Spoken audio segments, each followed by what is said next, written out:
It's about time we got back to our regularly scheduled nightmares. It is time to return to the rails. Because there is another installment of the most terrifying children's show ever to be found on this platform. So buckle up and prepare yourself, because midnight on the infamous Blood Gulch has arrived. Canyon walls swallow your echo and the stars hang low like silent witnesses. Marshal Clay stood atop a rocky outcrop, heart pounding like distant thunder. Beside him, the boy's small frame trembled with equal parts fear and resolve.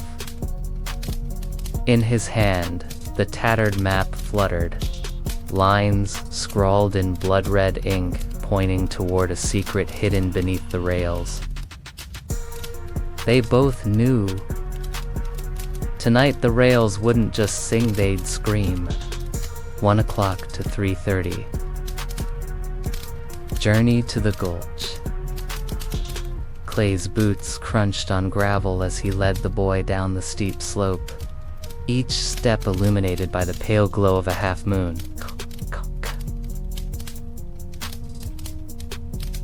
The wind carried the ghostly whistle of a distant locomotive, an unearthly lullaby that quickened their pace.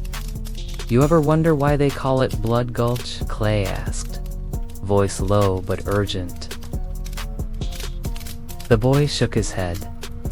"My papa told me," the boy whispered, "that during the war, a train loaded with wounded soldiers was ambushed here. The canyon drank their cries, and ever since, no steam engine can pass without leaving a scar." Gulch. They reached the gulch floor. Clay cold air met them. He recalled old rumors. A hidden cache of stolen gold. A betrayal so deep it stained the iron rails themselves. Toa. And tonight, guided by a child's trembling hand, Clay intended to uncover the truth. 3:36 o'clock. The canyon's secret. Lantern in hand, Clay approached a jagged rock face carved by time and violence. The boy traced a path on the map in X, marked at the base of a weathered outcrop. "It's here," the boy said, voice cracking. "See, they hid it beneath a steel plate. My papa showed me, said it once, fed 100 hungry men." Clay pried up the loose rail spike and, heart hammering, lifted a rusted iron plate.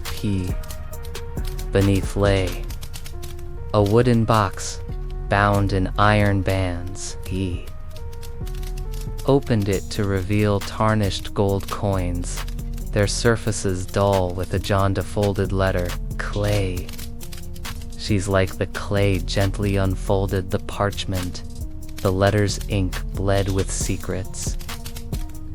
Names of outlaws who had betrayed their own gull. And a warning that any who exposed the gulch's secret would never ride free again. 6 o'clock, 8:30.